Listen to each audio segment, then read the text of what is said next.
ইনকামের দিক থেকে যদি বলা যায়, ইনকামের দিক থেকে মানে চাকরির দিক থেকে মোটামুটি ভালো, কিন্তু এখন বর্তমানে যে অবস্থা, এখন চাকরি ভালো। সিচুয়েশনটা হয়েছে আপনার ঢাকার বাইরে অনেক গাড়ি ঢুকছে, যার কারণে ঢোকার কারণে আপনার রাইড শেয়ার অনেকটা বাইরে গেছে। আমরা আগে যেই মানে রাইড শেয়ার করাতে যে ভাড়াটা পাইতাম এখন ওরকম পাওয়া যায়। সেফটি রাখতে হয়, যেমন আপনার হেলমেট 2টা, তারপর দ্বিতীয়ত লোফার বা কনভার্স পড়তে হবে। মোটামুটি আর কি আমাদের ছোট বাইকের মধ্যে যতটুকু সেফটি থাকার কথা ওটা এই গ্লাভস এগুলো হলে হয়, কিন্তু বড় বাইকের মধ্যে আপনার 2 হাতের ওই যে গার্ডগুলো লাগে, পায়ের গার্ডগুলো লাগে, এগুলো রাইড শেয়ার অনেকে ইউজ করার করে না, কিন্তু করলে ভালো। কোনো দিন 5টা টিপ মারি, আবার কোনোদিন দেখা যায় 10টা, আবার কোনোদিন দেখা যায় 3টা টিপ মেরে চলে যায়। হয় না, এখন তেমন একটা হয় না। এই জন্যই মূলত জব খোঁজ আর কি। কিছু কিছু যাত্রীরা সুযোগের সদ্ব্যবহার করে। যেমন কিছুক্ষণ আগে আমি একটা নিয়ে আসছিলাম কল্যাণপুর থেকে, কারণ বাজার আসবো বললো, তো বলতেছে ভাই আমার একটু উপকার করেন, নিয়ে যান। আমি বললাম চলেন, তো উনি বলতেছে যে আমি 100টা টাকা দেবো।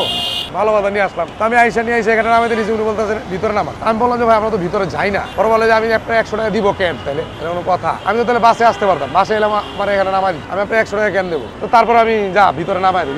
এই কারণে আর কি মনটা খারাপ হয়ে গেল যে মানুষের উপকারও করবো, আবার কথাও শুনবো, অনেকে বুঝে না। এরকম একবার হয়েছিল আমার সাথে, এক লোক বসছিল, বসে ঘুমায় গেছে। পরে ঘুমায় যাওয়ার পর তো কিছু রাস্তা আগার পর পরে আমি বললাম যে ভাই আপনি যদি ঘুমায় যান, বাই চান্স আপনি যদি পড়ে যান, তখন দোষ হবে ড্রাইভারের। পরে বলাতে বলতেছে ভাই আচ্ছা ঠিক আছে আমি ঘুমাবো না। পরে আবার কিছু রাস্তা আগার পর আবার দেখি ঘুমায় গেছে। পরে আমি বললাম যে ভাই থাকবে নেমে যান, কেন একটা অকারেজ ঘটলে তখন দোষর আমি হবো, এই জন্য নামাই দিচ্ছি। মহিলা আমি নেই না ভাই, কেন নেই না, এখন কার মনে কি চলে বলা যায় না, এই জন্য আমি মহিলা একবারই নেই না। এসে জিজ্ঞাসা করে যাবেন নাকি, আমি ক্লিয়ার কাট বলে দিই যে না আমি যাবো না, বা আমি রাইড শেয়ার করি না। এবার বলে আগে মূলত গার্মেন্টসের চাকরি করতাম আর কি। গার্মেন্টসের চাকরি আসলে যে না করে সে বুঝে না বিষয়টা, তো অনেক প্রেশার ক্রিয়েট করা হয় গার্মেন্টসের যে বিষয়টা। তো প্রেশার ক্রিয়েট আর নিতে পারতেছি না, বিদায় পরে নিজস্ব স্বাধীনতার কাজ এটা ভালো মনে করে বাইছে নেওয়ার আল্লাহবাক চালাই নিতেছে। তবে ওখানের যে ইনকামটা ওনে যতটুকু কষ্ট করতে হইব অতটুকু কষ্ট না করি আমি ইনশাল্লাহ পারতেছি।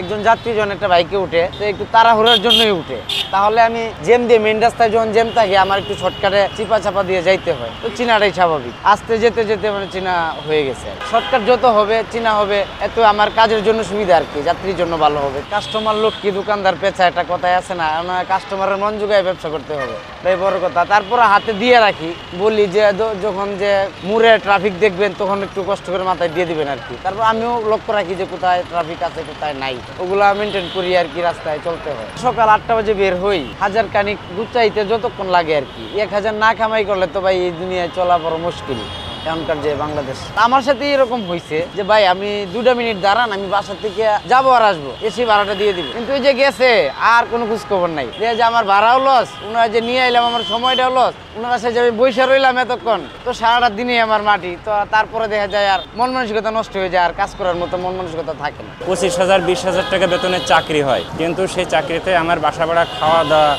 ছেলেপেলে বাপ মা খরচ খরচা করে আর উদ্বৃত্ত থাকে না।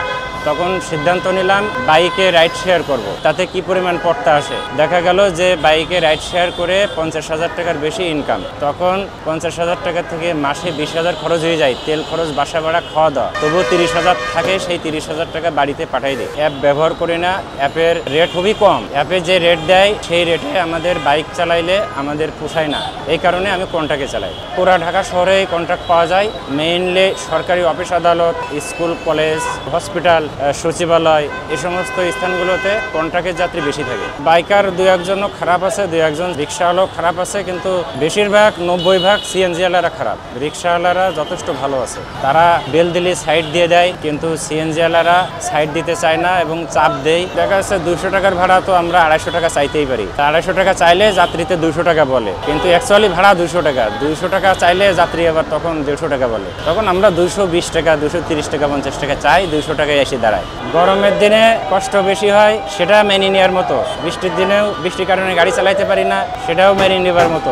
এতেও আমাদের কোনো সমস্যা না। আমাদের সমস্যা হলো রোডে অতি উৎসাহী হয়ে কিছু পুলিশ সদস্য আমাদেরকে হয়রানি করে।